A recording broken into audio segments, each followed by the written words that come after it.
Student, good morning. जैसा कि आपको पता है कि हम अपने एनएलसीसी क्लासेस के बैनर तले एक लेक्चर ऑफ सीरीज लेकर आए हैं, जिसमें कि हम बीएनएसएस को डिस्कस कर रहे हैं। इसमें हम लास्ट लेक्चर में डिस्कस कर रहे थे चैप्टर 9 को, और चैप्टर 9 में हम लगभग आधा डिस्कस कर चुके हैं। बाकी जो आधा बच रहा है उसे हम आज डिस्कस करें। तो आइए हम शुरू करते हैं अपने लेक्चर को। तो हम इसमें बात कर रहे थे सेक्शन 9 की, चैप्टर 9 की। चैप्टर 9 में हम सेक्शन 128 तक पढ़ चुके हैं, कि आगे हम अब डिस्कस करेंगे। देखिए सेक्शन 129 जैसा कि आप स्क्रीन पर देख पा रहे होंगे, सेक्शन 129 क्या है? कुछ हैबिचुअल ऑफेंडर्स होते हैं। देखिए, security for good behaviour from habitual offenders. कुछ हैबिचुअल ऑफेंडर से क्या कराने के लिए? उनसे गुड बिहेवियर को मेंटेन कराने के लिए, गुड बिहेवियर मेंटेन कराने के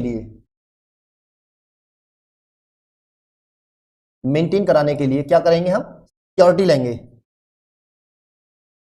सिक्योरिटी लेंगे गुड बिहेवियर मेंटेन कराने के लिए। आपको क्या देनी पड़ेगी? एक सिक्योरिटी देनी पड़ेगी, जमानत देनी पड़ेगी। इस बात की जमानत देनी पड़ेगी, आपको कि आप एक अच्छे इंसान बनकर रहेंगे। आप कोई फजूल में कोई ऑफेंस नहीं करेंगे, कोई डिस्टर्बेंस क्रिएट नहीं करेंगे, पब्लिक पीस को डिस्टर्ब नहीं करेंगे, जो पब्लिक ट्रैंक्विलिटी है उसको मेंटेन रखेंगे। आपने इस बात के लिए एक बॉन्ड देना होगा, जो कि एग्जीक्यूटिव मजिस्ट्रेट के सामने बॉन्ड एग्जीक्यूट किया जाएगा। ये बॉन्ड आपसे लिया क्यों जा रहा है? Because you are a habitual offender. आप एक आदतन अपराधी हैं और आप आए दिन इसी तरह के मामले क्रिएट करते रहते हैं। आप आए दिन बार बार क्या करते हैं? आप इसी तरह के मामलों को क्रिएट कर पब्लिक पीस को डिस्टर्ब करते हैं, पब्लिक ट्रैंक्विलिटी को उसका मेंटेनेंस खराब करते हैं। ये सारी बातें आपके जरिए की जा रही हैं। तो हम आपसे क्या करेंगे? बॉन्ड एग्जीक्यूट कराएंगे for the maintaining the good behaviour. Good behaviour को लेकर आपको क्या करना होगा? आपको रॉबर है, लुटेरा है, हाउस ब्रेकर है जो गृह भेदन का काम करता है, चोर है, या फिर कोई ऐसा व्यक्ति है जो फोर्जरी करता रहता है। एक आदतन अपराधी है। व्यक्ति कैसा है? लुटेरा है। ये हाउस ब्रेकर है। व्यक्ति कैसा है? लुटेरा है। ये हाउस ब्रेकर है, ये थीफ है, या फिर ये फोर्जर है, या फिर ये आदतन स्टोलन प्रॉपर्टी को रिसीवर है, उसको प्राप्त करता है, ये जानते हुए भी कि वो प्रॉपर्टी कैसी है, वो चोरी की है। आगे देखिए, हैबिचुअली प्रोस्पेक्ट्स और हार्बर्स थीव्स। ये क्या करता है? हैबिचुअली आदतन हार्बर्स करता है, प्रोटेक्ट करता है, उनको संरक्षा देता है या उनको संश्रय देता है, किनको? थीव, चोरों को, आदतन। और एड्स इन दी कंसीलमेंट और disposal of the stolen property, और मदद फराहम करता है, मदद प्रोवाइड करता है। किस बात के लिए? छुपाने के लिए और उसका डिस्पोजल करने के लिए। किस चीज का? स्टोलन प्रॉपर्टी का। एक व्यक्ति जो हैबिचुअली प्रोटेक्ट करता है या हार्बर करता है, किसको? थीव्स को, चोरों को सुरक्षा प्रदान कराता है या उनका संश्रय प्रदान करता है। के अलावा इसी तरह का व्यक्ति हैबिचुअली क्या कर रहा है? मदद दे रहा है। किसको मदद कर रहा है? कंसीलमेंट और disposal of the stolen property, उसके छुपाने में चुराई गई संपत्ति को, या फिर उसके क्या करने के लिए? उसके डिस्पोजल के लिए, उसके कहीं सेट करने के लिए, उसको डिस्पोज ऑफ करने के लिए प्रॉपर्टी को मदद कर रहा है। डी, हैबिचुअली कमिट्स और अटेम्प्ट्स टू कमिट, वो आदतन करता है या करने का प्रयास करता है, क्या कर रहा है? और अवेट्स दी कमीशन ऑफ, और या उसको अवेट करने की कोशिश करता है। क्या कर रहे हैं? The offence of the kidnapping, abduction, extortion, cheating, mischief or any offence punishable under chapter 10 of the BNS 2023 or under the section 178, 179, 180, 181 of the Sanhita. यानी कि इसमें सीधी बात कही गई है कि कोई व्यक्ति किस तरह का है कि वो हैबिचुअली ऑफेंस को करता है या करने का प्रयत्न करता है, या उस ऑफेंस को करने का क्या करता है? अवेटमेंट करता है, अवेट्स करता है उसको। किस ऑफेंस को? Kidnapping, abduction, extortion, cheating, mischief or any other offence punishable under the chapter 10 of BNS or under the 78, 179, 180 और 181 ऑफ दी बीएनएसएस। इसके अधीन किया गया कोई अपराध वो हैबिचुअली करता रहता है इस तरह के व्यक्ति से। आगे देखिए, ई, हैबिचुअली कमिट्स और अटेम्प्ट्स टू कमिट और abets the commission of the offence involving a breach of the peace. एक ऐसा अपराध हैबिचुअली करता रहता है या हैबिचुअली करने का प्रयास करता रहता है या उसे करने का अबेटमेंट करता रहता है, जिससे क्या हो? उसमें शामिल हो ऐसी ब्रीच ऑफ पीस को शामिल किया। फाइनली, हैबिचुअली कमिट्स और attempt habitually commits or attempts to commit or avoids the commission of offense। क्या है ऑफेंस करना चाहिए, कितनी लंबी एक लिस्ट दी गई है, देखिए कौन कौन से ऑफेंसेस है। Any offence under one or more of the following acts namely, पहला the drugs and cosmetics act 1940, the foreigners act 1946, the employees provident fund and miscellaneous provisions of act 1952, the Essential Commodities Act 1955, the Protection of the Civil Rights Act 1955, the Customs Act 1962, the Food Safety and Standards Act 2006। इस तरह के offences में भी वो कैसा है, वो habitually इस तरह के एक्ट में दिए गए ऑफेंसेस को बार बार करता रहता है, उसको भी क्या करेंगे, लास्ट देगी इसमें class 2। Any offence punishable under the any other law providing for the prevention of hoarding और प्रॉफिटियरिंग और of adulteration of the food और ड्रग और ऑफ दी करप्शन। देखो ये फूड एडल्ट्रेशन की बात कर रहा है, फूड एडल्ट्रेशन करता है या फिर क्या करता है, बार बार करप्शन करता है, इस तरह का हैबिचुअल आदमी है, इसके खिलाफ भी इसी तरह का बंड एग्जीक्यूट कराया जा सकता है। अगला देखिए इसमें जी, is so desperate and dangerous as to the tender is being at large without security hazardous to the community. अगर इसको ना रोका गया large without the security hazardous, तो सिक्योरिटी के लिए जो है हैजार्डस खतरनाक होता है, टू दी कम्युनिटी की सिक्योरिटी के लिए हैजार्डस होता है अगर इसको ना रोका गया। डेस्परेट पहला गया, डेंजरस होता है, to render his being the large without, इसको रोकना जरूरी है अगर ये खतरनाक होगा। Such magistrate may, in the manner hereinafter provided, require such person to show cause। क्या करेंगे, इस तरह का मजिस्ट्रेट इस तरह के मामलों में शो कॉज देगा, why he should not be ordered to execute a bail bond for his good behavior for such period not exceeding 3 years as the magistrate। इस तरह का मैजिस्ट्रेट क्या कराएगा, आपको एक शो कॉज लेटर देगा, शो कॉज लेटर देके आपको पूरी बात लिखेगा उसमें और बताएगा कि इस तरह का मामला आप इस तरह से हैबिचुअल है, तो मैं क्यों ना आपसे बेल बॉन्ड एग्जीक्यूट करा लूं। जवाब दीजिए कि मैं क्यों ना आपसे बेल बॉन्ड एग्जीक्यूट करा लूं। और इस तरह के बेल बॉन्ड की उतनी अवधि के लिए जितना कि मजिस्ट्रेट को सही लगता है, लेकिन वो अवधि किसी भी सूरत में 3 साल से ज्यादा की नहीं हो, किसी भी सूरत में 3 ईयर से ज्यादा। ठीक है, तरह का मजिस्ट्रेट 3 साल के लिए आपसे बॉन्ड एग्जीक्यूट कर सकते। आगे देखेंगे 130। When a magistrate acting under 126 and 127 and 128 or 129 deems it necessary to require any person to show cause under such section, he shall make an order in writing setting forth the substance of the information received, the amount of the bond to be executed, the term of which it is to be in force, and the number of securities after the considering the sufficient and fitness for securities। आपने show cause letter जो भेज रहे हैं वो writing में होगा, कैसा होगा, राइटिंग में होगा, चाहे इसमें भेजें आप, इस सेक्शन में भेजें, इस सेक्शन में भेजें या इस सेक्शन में। ठीक है, उस ऑर्डर में क्या क्या लिखा होगा, नेसेसरी रिक्वायर्ड होगा उसमें, क्या, any person to show cause under this section can make an order in writing, order होगा राइटिंग में। इसमें क्या होगा, setting forth the substance of the information receive, आपको जो इन्फॉर्मेशन मिली उसका सब्सटेंस लिखना पड़ेगा, आपको कहां से मिली है, क्या हुआ। The amount of the bond executed, और उसमें ऐसे बॉन्ड का अमाउंट खोलना पड़ेगा, कितने अमाउंट का आपको बॉन्ड देना है। The term of which it is in force, और उसमें वो टाइम लिखना होगा जितने टाइम के लिए वो बॉन्ड एग्जीक्यूट करना है। And the number of the sureties, और नंबर ऑफ श्योरिटीज लिखने होंगे, कितने होंगे। After the considering sufficient and fitness for the, और कंसीडर कब किया जाएगा उसे, देख लेंगे, सफिशिएंसी देखेंगे और उसकी फिटनेस फॉर दी श्योरिटीज, अगर वो सफिशिएंट है और वो क्या है, फिट है उसके लिए, तो हम ये सब चीजें उस लेटर में लिख कर देंगे। जैसे अगर मुझे कोई शो कॉज लेटर दे रहा है और मुझसे कोई जमानत मांग रहा है, मैं आपको बताना पड़ेगा ना पूरी बात मजिस्ट्रेट को कि मुझे किस ग्राउंड पर ये सब चीज़ दी जा रही है, कि इन्फॉर्मेशन का जो भी सब्सटेंस होगा वो बताइए, आपने सिक्योरिटीज़ कितने चाहिए वो बताइए, आप कितने अमाउंट के चाहिए ये बताइए, आप ये सारी चीज़ें आपको, ठीक है, और वो राइटिंग में होगा। आगे देखिए 31 procedure in respect of person present in court. ठीक है, लेटर दे दिया आपने और वो व्यक्ति क्या हुआ, शो कॉज लेटर लेकर कहा गया, कोर्ट में हाजिर हो गया, तब क्या हुआ, if the person in respect of whom such order is made is present in court, it shall be read over to him, or if he so desire the substance thereof shall be explained to him। ऐसा व्यक्ति जब आता है, यदि वो हाजिर है, whom such order is made is present in court, तो it shall be read over him, उसे पढ़कर सुनाया जाएगा।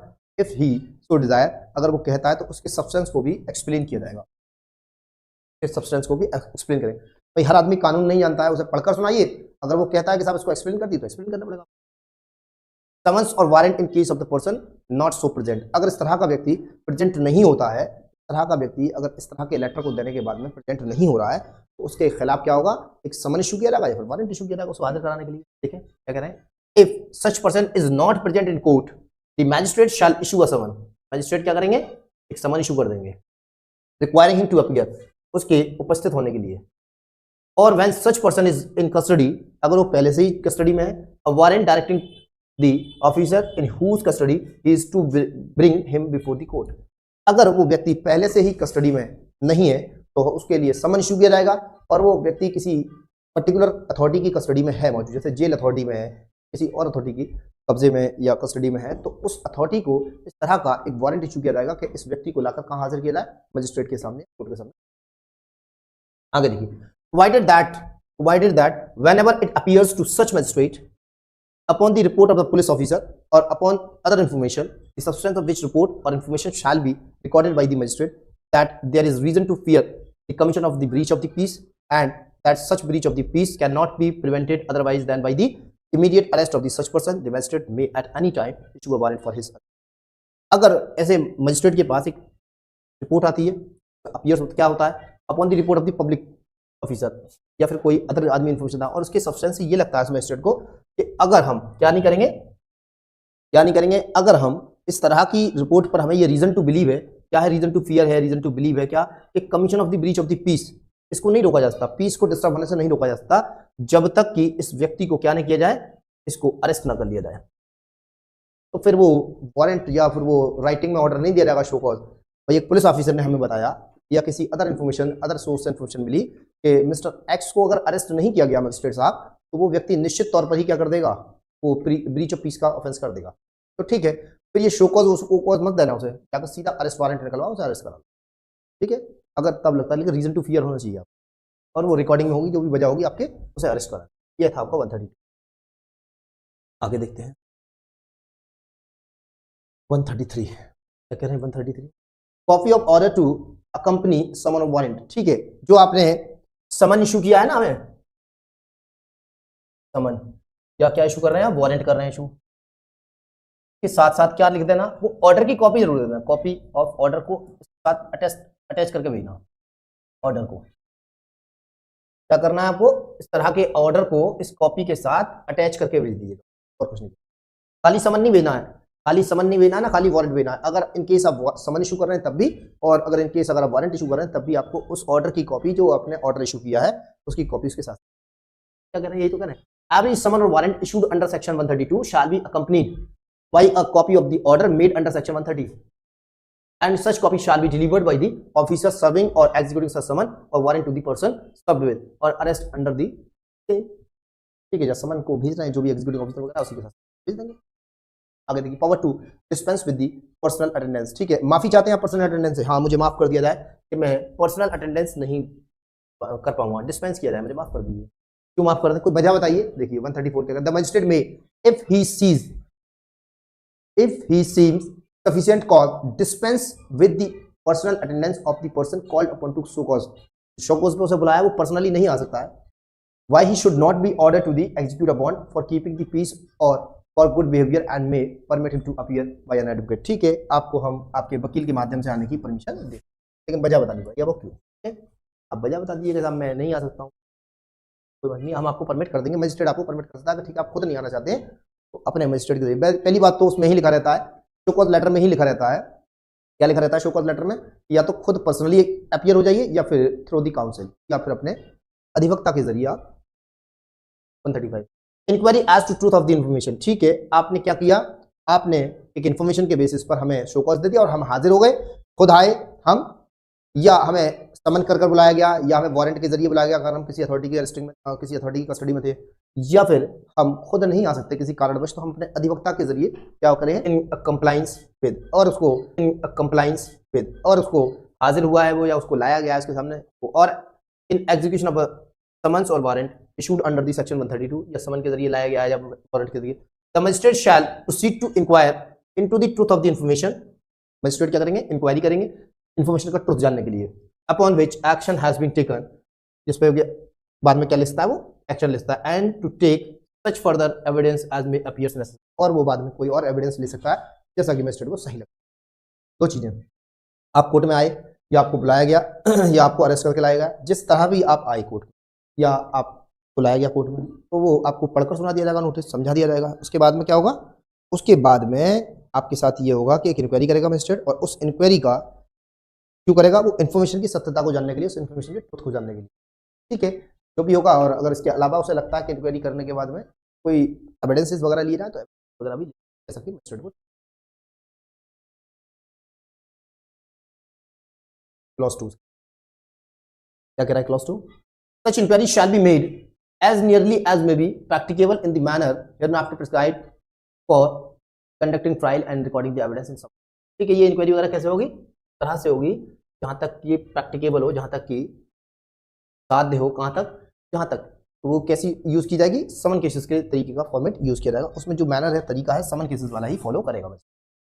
After the commitment and before the completion of the inquiry under subsection 1, after the commencement or before the completion, यानी शुरू होने के बाद और खत्म होने से पहले, यानी कि बीच की अवस्था में, of the inquiry under subsection 1, the magistrate if he considered that immediate measures are necessary for the prevention of the breach of the peace or disturbance of the public tranquility or the commission of any offence or the public safety, may for reason to be recorded in writing that the person in respect of whom the order under section 130 has been made to the executor bond or bail bond for keeping the peace or maintaining the good behavior until the conclusion of the inquiry and may detain him in custody until such bond or bail bond is executed or in default of the execution until the inquiry is concluded।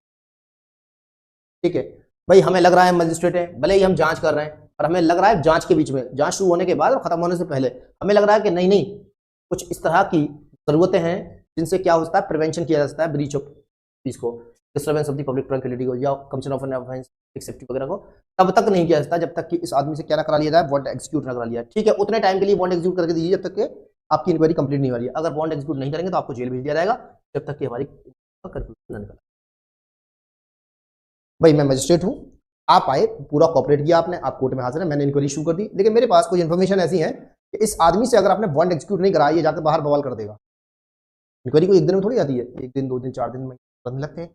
इस बीच में inquiry शुरू होने के बाद और complete होने से पहले बीच की अवस्था है, बीच का जो टाइम पीरियड है, उस टाइम पीरियड के लिए हम आपसे क्या कराएंगे, हम आपसे bond execute 127, 128, 120 shall be directed to execute a bond or bail bond for the maintaining the good behavior. No person against whom proceedings are not being taken under, किसी व्यक्ति के खिलाफ नहीं ली जाएंगी के अंदर shall be directed to execute a bond or bail bond for the maintaining good behavior.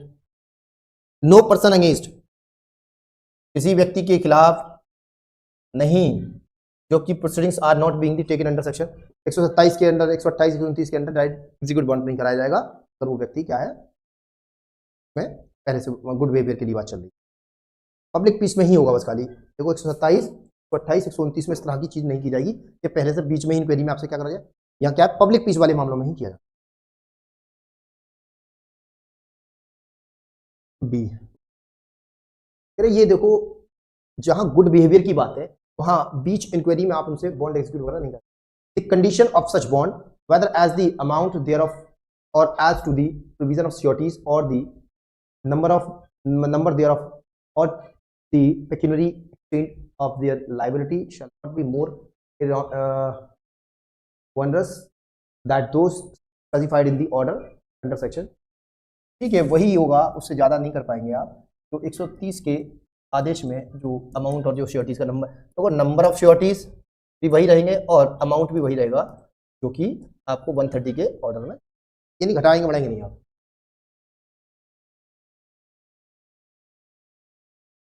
ठीक है, ठीक है, वही रहेगा, सेल नॉट बी मोर, से ज्यादा नहीं किया जाएगा जो 130 में आपको दिया। For the purpose of this separate नहीं कर पाता है तो ये मान लिया जाएगा, क्या माना जाएगा, वो ऑटोमेटिकली टर्मिनेट हो जाएंगे। लेकिन अगर कोई स्पेशल वजह है तो टाइम को बढ़ाया भी जा सकता है, लेकिन मजिस्ट्रेट ऐसी वजहों को, स्पेशल रीजंस को रिकॉर्ड करेगा राइटिंग में। नहीं है इसमें, पढ़ते जाइए बस। Provided that where any person has been kept in detention pending such inquiry, the proceedings against the person unless terminated earlier shall stand terminated by the period। ठीक है भाई, हमारे पास कितना टाइम था, 6 महीना। किसी आदमी ने बॉन्ड मांगा गया, उसे जेल भेज दिया मान लीजिए, ठीक है, अब इंक्वायरी चल रही है, अब मान लीजिए इंक्वायरी चल रही है तो 6 महीने के अंदर इंक्वायरी हो जाएगी कंप्लीट। अगर इंक्वायरी में से मान लिया कि ये बेकसूर है, छोड़ दो, रिलीज करो। अब मान लीजिए इंक्वायरी पेंडिंग है, 6 महीने से ज्यादा हुए, 7 महीने हुए, तो इसको तुरंत छोड़ दिया जाएगा। इंक्वायरी कंप्लीट हो या ना हो इससे मतलब नहीं। यानी आपके पास टाइम कितना था? आपके पास टाइम था 6 महीने। विद इन 6 मंथ्स आपको कंप्लीट करनी थी इंक्वायरी। आपने लगा दी उसमें 7 महीने। तो जैसे ही 6 महीने से ज्यादा हुए, यानी 6 महीना 1 दिन हुए, अपनी रिलीजिंग की आप एप्लीकेशन लगा दीजिए कि आपका जो प्रिस्क्राइब टाइम था 6 महीना, उसको आपने एक्सटेंड कर दिया, आप उसको एक्सीड कर गए, उसे क्रॉस कर गए, तो ये दिस केस में भी release shall be on bail. ठीक है, तो किस पे आपका राइट हो जाएगा? Right to release on bail. Bail पर आप छोड़ तुरंत। और अगर ये टाइम अगर आपका लैप्स नहीं किया गया, इंक्वायरी जो भी पहले हो, अगर टाइम से पहले अपनी इंक्वायरी हो गई तो इंक्वायरी हो तो छूट जाएंगे आप, अगर आप दोषी नहीं पाए जाते। Where any direction is made under subsection 6 permitting the continuance of the proceedings, the session judge may, on an application made to him by the aggrieved party, vacate such direction if he is satisfied that it was not based on any special reason for or was preserved। ठीक है, अगर इस तरह की जो 6 में दिया गया जो टाइम पीरियड है वो खत्म हो गया और आपने एप्लीकेशन जज को एप्लीकेशन क्या करेगा कि पार्टी है जो इस तरह का direction he is satisfied that was not based on any special, अगर वो किसी स्पेशल रीजन पे बेस्ड नहीं है एक्सटेंशन, तो क्या करेगा? भाई मैं मजिस्ट्रेट हूँ, 6 महीने का टाइम निकल गया, मैंने इंक्वायरी की और मैंने बढ़ा दिया उस टाइम, आप चैलेंज कर सकते हैं कहाँ पर? सेशन जज के यहाँ पर। और सेशन जज के यहाँ ये साबित कर दीजिए कि कोई स्पेशल रीजन नहीं है। अगर आपने सर्टिफाई कर दिया सेशन जज को कि कोई स्पेशल रीजन यहाँ पे एग्जिस्ट नहीं करता है, तो इस तरह का सेशन जज क्या करेगा? इस तरह की इंक्वायरी को जो टाइम बढ़ाएगा उसको देगा और आपको ये आपका पूरा 136 दे 130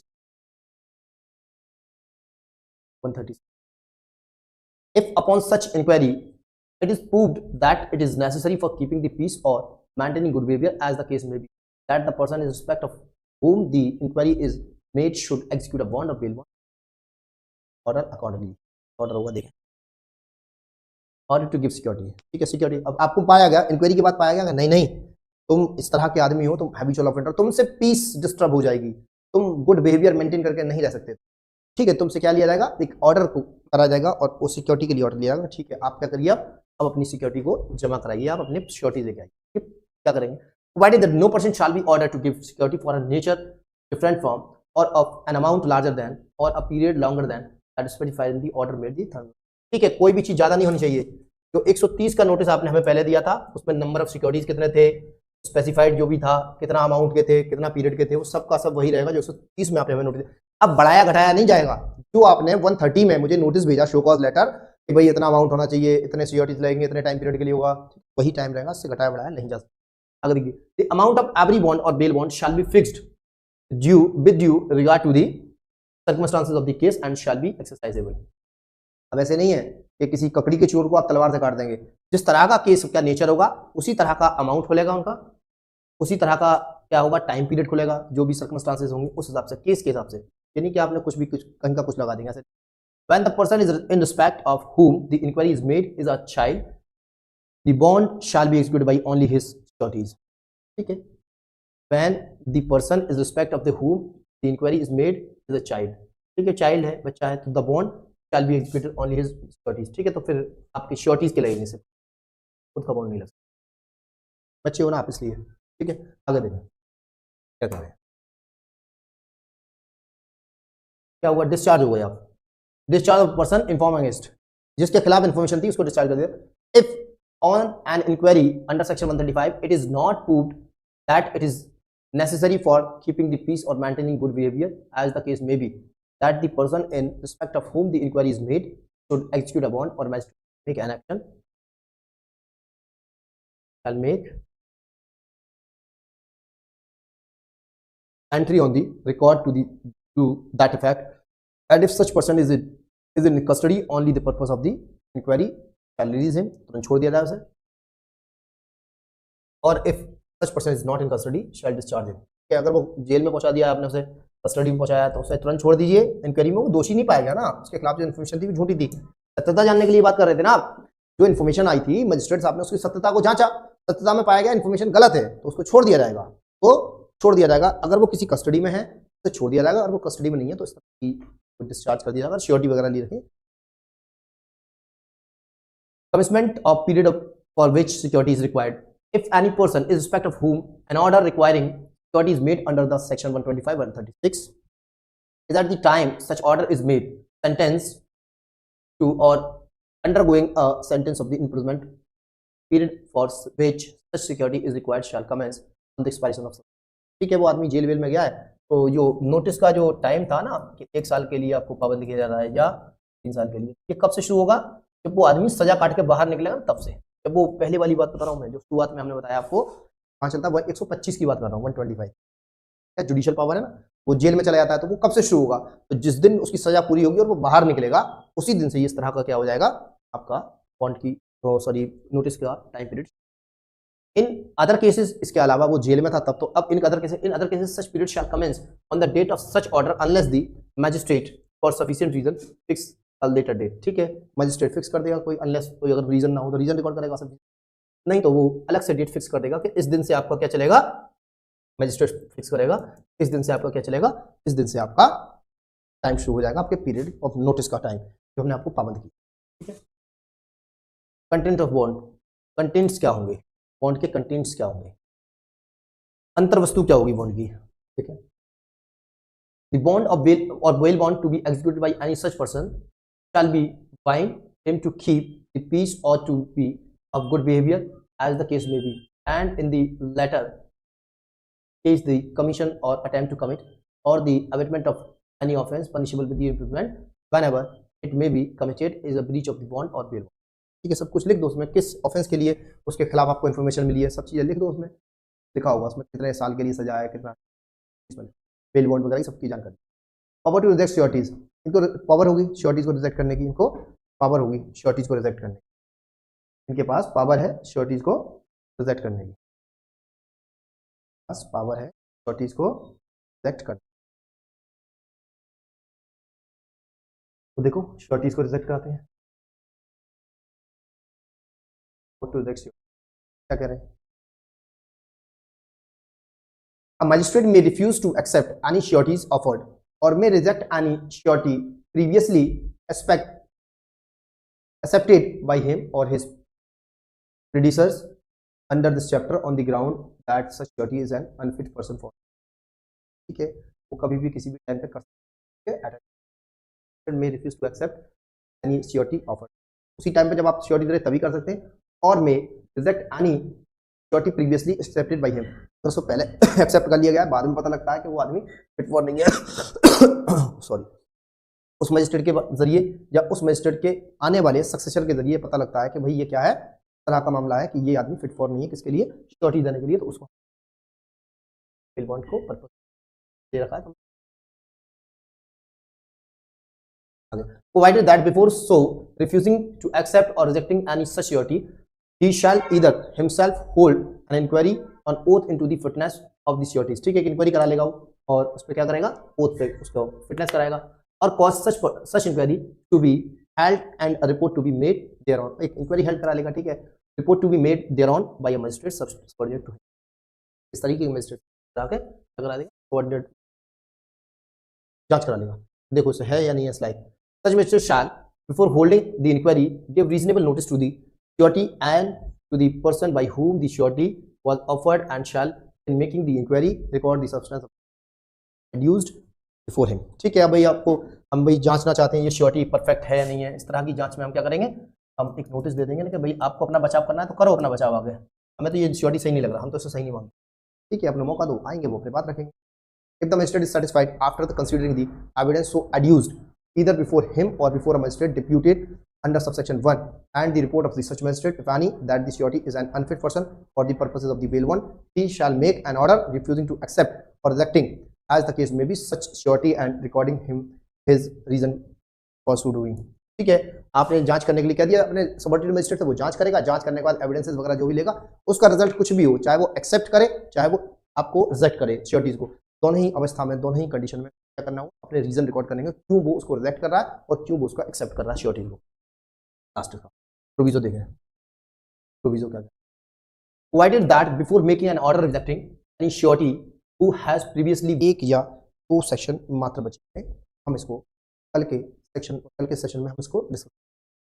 आशा करता हूं आपको हमारा सेशन पसंद आया होगा, और पसंद आया तो हमारे वीडियो को लाइक करिए, शेयर करिए, कमेंट करिए, और हमारे एक महत्वपूर्ण इन्फॉर्मेशन आपको बता दूं अपने इस चैनल के माध्यम से, जो लोग भी अलीगढ़ या अलीगढ़ के बाहर से अलीगढ़ मुस्लिम यूनिवर्सिटी के एंट्रेंस एग्ज़ाम्स की तैयारी करना चाहते हैं, जैसे कि बीए फॉरेन लैंग्वेज या बीए एलएलबी या और कोई मुख्तलिफ एग्ज़ाम तैयारी करना चाहते हैं, तो हमारे यहाँ पर एनएलसीसी क्लासेस के बैनर के तले हम एक बहुत ही अच्छा कॉम्प्रिहेंसिव क्रैश कोर्स चला रहे हैं, जिसकी मात्र फीस 2000 या 2500 रुपये हो सकती है आपकी। 2000 या 2500 रुपये हो सकती है, इस पर कंडीशन अप्लाई। आप आइए, आकर हमारे ऑफिस को विजिट करिए या स्क्रीन पर दिए गए नंबर पर, क्योंकि हमारे जो 2 बैच हैं शुरू होने वाले क्रैश कोर्स, एक 10 तारीख को शुरू हो रहा है, यानी कि कल से शुरू होगा, या सॉरी आज से शुरू होगा, आज से शुरू हो रहा है, और आपका एक बैच शुरू हो रहा है आफ्टर होली 15 तारीख से। जो लोग होली के बाद ज्वाइन करना चाहते हैं 15 तारीख के बाद ज्वाइन कर सकते हैं। जो लोग आज या कल से शुरू करना चाहते हैं तो आज कल में भी शुरू करें। कि फीस मात्र 2000 या 2500 रुपये हो सकती है, कंडीशन अप्लाई। ज़्यादा जानकारी के लिए स्क्रीन पर दिए गए नंबर पर कॉल करें या फिर ऑफिस पे